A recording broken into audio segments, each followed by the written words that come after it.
Welcome to the Wednesday Wellness Minutes. Hi everyone, this is Dr. Schilling, and today we're going to be discussing Eat This and Not That, which, if you'd like, on our website you can have a handy-dandy guide related to this. If you've already chosen this to receive this off our website, fantastic. So, lifestyle replacements, changing what you're eating and things like that, it can be frustrating for some people, and at the same time, for some other people, it's like an opportunity to explore new things. What we've done is we put together a guide for you in order to determine what are the the common things you're eating that can be swapped out for something that is a healthier choice, that is going to be less challenging for you and your body. When you start at the top, it's going to look at different carbohydrate options. So for example, rice noodles and brown rice noodles and things like that. If you are gluten sensitive and or gluten free or have celiac and things like that, there are mushroom noodles, quinoa noodles. You can spiralize veggies if you've ever had the spiralizers. You can do cauliflower rice. You can do lentils and chickpeas and a lot of different things like that. If you're getting like a Yukon Gold potato or an organic yam or something like that, those are great options as well. But if you're looking for something in a package, be mindful that it's not based on exclusively flour. Ideally, find a gluten-free noodle that's based on rice bran or something like that, which is going to allow you to have something that's going to be a little bit slower digesting in your body. When you find, for example, there are quinoa pastas out there. When you look at the first ingredient, it's corn. So be very wise and pay close attention to the fact that they will potentially mask these things and label it as something when the first ingredient is actually something else. It's really important to understand that. So do your due diligence and pay attention to what is in the product rather than just simply saying, oh, fantastic, this is X, Y, or Z product and I can swap that for this and great. So that's kind of an idea of what you can use as one type of carbohydrate for replacing your meals. Another option is, of course, the gluten-free breads, the corn tortillas, and things of that nature. Be mindful, though, of how many oils they're putting in things, and that goes for anything in a package. They put a lot of canola oil in there, a lot of refined oils, which are definitely going to be damaging. In fact, what's amazing is that they changed the serving size on these things in order to avoid the hydrogenated vegetable oils coming up as producing trans fat. So the FDA, in their infinite wisdom, said if you have this small a proportion, you don't have to actually list trans fat on the menu or on the ingredient list. And so that's why they keep their serving sizes small. They never have to declare that there's any trans fats in there. And trans fats, if you don't know by now, they're no bueno. Okay, so just stay away from them. But look out for oils, look out for a lot of added sugar. Some of the brands we like are the Siete brand. The Candian Bakehouse is really good for bread. They have a bunch of varieties. The Nuco coconut wraps are delicious. If you have never tried those, you can try those out. But those are some good ideas for gluten-free. If you're getting corn tortillas, anything corn for that matter, make sure it is certified non-GMO. Because if it's made in this country, in the U.S., and it is manufactured in any product, and it doesn't specifically say certified non-GMO, you can guarantee 100%, take it to the bank, that corn is genetically modified, and you're looking at something that's it's called Frankenfoods. You know what Frankenstein is? It's called a Frankenfood. So if I ever reference Frankenfoods, it's really something that's been genetically engineered. Moving on to oils. Definitely want to understand what are called smoke points with oils. So we've created a simple list here for you to understand how to identify oils that you can cook with at higher temperatures, medium temperatures, and low temperatures, and things like that. For the most part, you want to avoid heating oils in general because oils are very sensitive to heat and they get damaged, and it'll denature the fat in the oil. And then what you don't want to do is put that in your body and have your body go to work trying to repair your cell walls, all 75 trillion cell walls, and or other parts of your body using these damaged fats, because fats are really critical for lubricating your skin, repairing your cells, and a bunch of other things we won't go into today. For example, grapeseed oil, you can use that up to about 485 degrees. Coconut oil, which is refined for medium heat, it's not extra virgin coconut oil, it's coconut oil that's been refined, so that's about 400 degrees. But you want to eat your extra virgin coconut oils and olive oils. Consume your ghee as far as getting your fat sources, or grass-fed butter is a really great option. So that's on here and listed all for you. As far as milk alternatives, we are, to my knowledge, the only species on the planet that breastfeeds from another animal. And if you don't know what I'm talking about drinking milk products because they come from a cow. So they're a mammal, we're a mammal, and for whatever reason, in times of scarcity and lack, we'd never had enough. So we said, well, that animal produces a ton of really dense stuff, and we'll just consume that to supplement what we don't have. In this day and age, and this has nothing against our farmers because they are the hardest working people on the planet, they deserve their respect and our appreciation. What you want to understand is that we have an abundant supply of food now. And not all of it's good, but we have an abundant supply. And therefore, we're not in any state of lack any longer, even though that's basically marketed to you every day that you're not getting enough or you need more or whatever it is, okay? You don't need to consume milk or dairy products to get calcium either. That's really important to understand because the calcium that's in dairy products is not bioavailable because there's very low in magnesium and it needs a lot of other cofactors to be absorbable for your body. The double-edged sword of thinking you're getting calcium from milk or cheese or something like that, but also getting the casein and the whey, the two proteins that are most problematic for your bodies and your digestive systems and most inflammatory. It's not, the cost is not outweighing the benefit, let's put it that way. So therefore, we've constructed a list here of opportunities for you to swap that out. And Lord knows I've heard probably a gazillion times in one that it just doesn't taste the same, or it doesn't have the same texture, or I just love my milk, and I can't imagine living without my milk.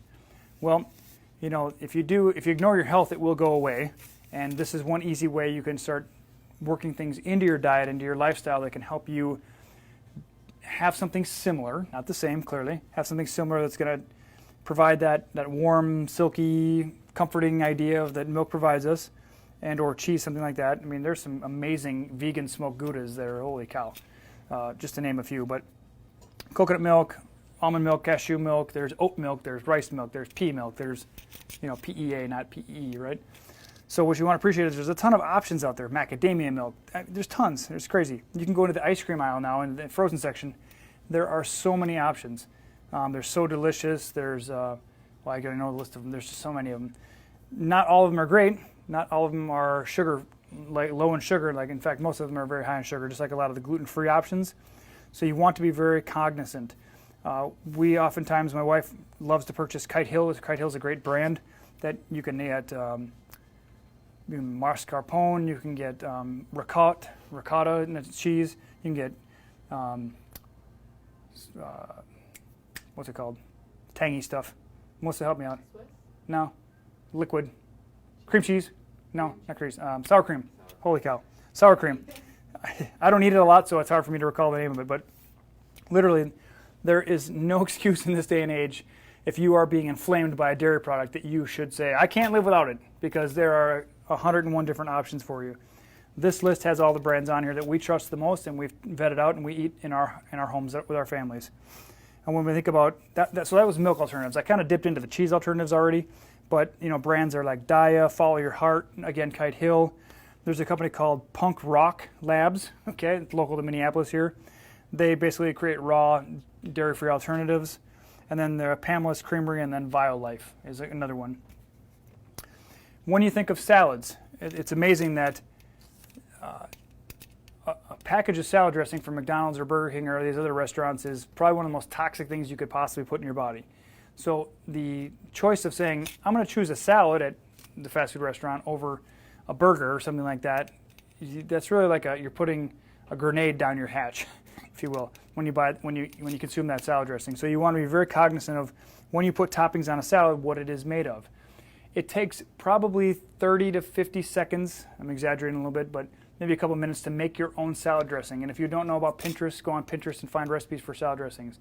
Literally have some balsamic vinegar, some olive oil, you could have some red wine vinegar, you could have some mustard, things like that. You can get all these different things and a little scoop here, scoop there, mix it up, put it in a little mason jar, put it in your bag and take it to work with you or wherever you're going. It's really simple. These things are easy. We like a lot of, like Bragg's makes a good brand of salad dressing, but they also make great apple cider vinegars and vinegars like that. There's Primal Kitchen. The team here has a whole, well, they used to have a whole slew of different salad dressings. They whittled it down to the ones they really, really like, but you know, you can put pesto on there, avocados and hummus and things like that. Put that on your salads. Raw seeds like pumpkin seeds, pepitas, sunflower seeds. You can do nuts on there, cashews, almonds, pecans, walnuts. There's all kinds of options as far as zhuzhing it up. You know, you can put chia seeds are a little bit tough. Usually those are pretty small and pretty hard, but hemp seeds are really good on salads and things like that. So keep that in mind. Alternatives as far as, you know, fruits, like, you know, if you haven't heard of the Dirty Dozen and the Clean 15, that's a good option to look up on the internet. Generally speaking, if even strawberries that are grown organically are pretty suspect as far as how they're handled once they leave the farm and they're not processed. So they go into a lot of fruits are sprayed. They put wax on apples and all kinds of stuff to preserve it. But just understand that there's other options. You could try some nut butters as long as you're not sensitive to nuts, cashews and almonds and things like that. But again, for alternatives, endangered species, endangered species is a great one. Raw bars, RX bars, Bobos, greens and blacks is for chocolate. Mary's Gone crackers. If you haven't had those, they have a great one out there. Now they have a super seed variety. They have regular and they have super seed varieties, which provides you soy-free if you have soy sensitivity. That's another thing. Just like the corn, everything in this country that's corn is GMO unless otherwise certified. Soy is the same thing. So it's okay if you get soy lecithin. You just want to be aware if it's certified non-GMO, because again, it will be most likely 100% guaranteed to be genetically modified if it's not certified non-GMO.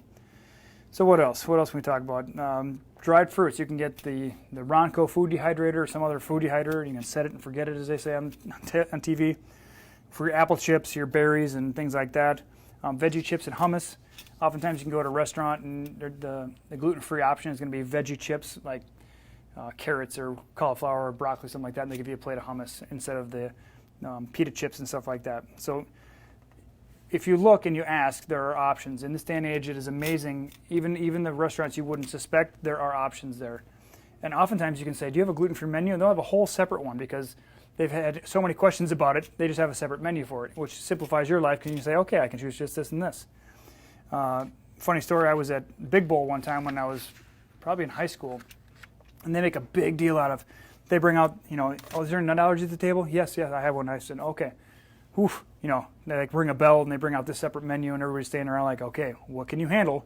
I said, well, okay, I can't have anything with nuts. Okay, fantastic.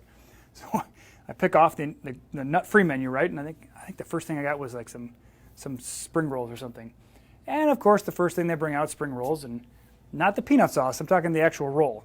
And I bite it, and I'm kind of sitting there. And if you know anything about peanut allergies, depends on. I don't have an anaphylactic reaction, but I get like a scratchy throat, and I can kind of have a sensation. So they lost their stuff. I'm trying to figure out like who gave me the plate, and they comped the whole dinner. Mine, not everybody's, but mine. But you got to be making sure. Like even if they have that menu and you have a serious allergy, you have to make sure. Like, okay, is this exactly what it said? And this is exactly what I ordered? Just make sure, because your life is not worth gambling over someone else's erroneous mistake that they might have simply overseen it, overlooked it, if you will. Moving on to sweeteners. So stevia, the only brand that I would choose of a sweetener, other than maybe some monk fruit, is probably the sweet leaf stevia. There's Trulia and all this other nonsense out there, and most of them is just completely synthesized garbage. So if you're going to pick a stevia, I would recommend you do sweet leaf. You can always use raw honey or true maple syrup from Canada. I suppose that other parts of northern Minnesota and the higher upper states have real maple syrup as well, but Canada's, of course, known for having really good stuff. Agave should be used in, any sweetener should be used in moderation, because ultimately a little bit goes a long way. And most of us as Americans, we have the sugar-fied palates. Like our palates are so hypersensitive to sugar because they put it in everything. And if you eat anything in a box, there's usually more sugar than you can, I think the average American consumes 160 pounds of sugar a year, right? And I think they consume about 160 pounds of artificial sweeteners as well, just about as much. It's quite staggering. So understand that those are great options. If you're looking for something to give you a boost, like let's say you're hooked on coffee because you can't get through your day without it, consider other options like green teas or black teas and stuff like that. I personally like modern medicinals for teas. I've tried a lot of different green teas out there, and most of them are really, really not good quality. So Modern Medicinals is a brand that I really appreciate because they're very clean and they don't come with a lot of, let's just say if your nose runs or you sneeze or your throat gets dry after you eat or drink something, that's a reaction, okay? It doesn't have to be an allergic reaction, but that tells you that something in there was not agreeing with you. And a lot of teas will do that. Teas are diuretic, so it definitely increase your water consumption. For every 6-ounce cup of coffee you drink, you're depleting, I believe it's a liter of water based on the diuretic nature of that. So you definitely need to up your water consumption based on consuming any diuretics. But We use the Spring Dragon tea. We use roasted dandelion tea for people who are trying to get off coffee, because literally once you've had a couple of cups, your brain is like, it's just like coffee. No, but it doesn't have the negative effects that most people's liver can handle with the strong polyphenols, and it doesn't have the diuretic effect. But it has roasted dandelions, which is a good astringent for your liver and things like that. Not to get too deep into that, but make sure it's as much as you can, shop organic. It's not anymore these days. You can just assume that regular conventional is fine.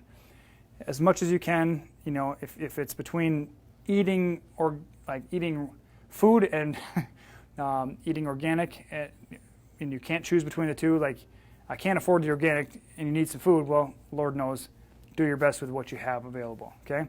But anytime you can, prioritize organic, because there are standards that dictate that they have to be raised in a certain way, and then you can do a little more research if you want about certain products or certain foods that are actually tend to be affected by chemicals after they're packaged or taken from the farm to the plant or the facility where they're packaged, stuff like that. A lot of things are treated after that, so you got to be mindful of that. But non-GMO, I personally, as best I can, gluten-free, dairy-free, sugar-free, soy-free, corn-free. Now, am I perfect? Absolutely not. Nobody is, and I don't lose my mind over it either, because I know if this is the line between disease and health, I'm taking so many more steps to this side that if I waver a little bit toward this line, I still know I'm way on this side. So you have to figure out what your balance is. So gluten-free, dairy-free, sugar-free, soy-free, corn-free, because those mostly are in processed foods, and if you can minimize those, your vitality is going to be much greater. You're going to have less inflammation. You're going to have a clearer brain. You're going to have more, just life is going to be better. Okay? So if you don't have this guide already, or if you're receiving this from clicking on a link, definitely use this as a helpful tool. When in doubt, don't try to carry it around with you unless you want to crumple it up and put it in your purse or in your pocket. You can always take a picture with your phone. Okay? Easy to do. Then just zoom in on the sucker and say, oh, what was that? Oh, yeah, here it is. Okay? Helpful tool. So we hope this has been beneficial for you, and we look forward to seeing you in the near future. Let us know if there's a topic you'd like us to speak on, and we'll be happy to present that information. We have a list, of course, that's growing, and we're happy to provide that information. But we do this as a service to you because we want to empower you to make choices for you and your families, and just to find alternatives, because Lord knows that not all of us have time to wade through all the different things. And when you go to the grocery store, it's like, oh my gosh, I'm overloaded, I'm overwhelmed by the brands. So we've tried to simplify that for you and given you some guidance, okay? And this is the stuff that we consume ourselves, and as you probably have already gathered, we're pretty obsessed about health and wellness at Secoya Health. And as a result, we're doing our best to guide you with the things that you need to succeed, shall we say. And when in doubt, we're always here as a resource for you, okay? So let us know how we can help.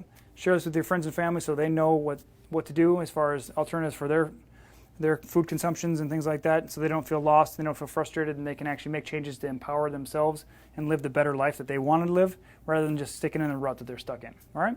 So appreciate your time, folks. Take good care, and we'll see you next week for the Wednesday Wellness Minutes. Bye-bye.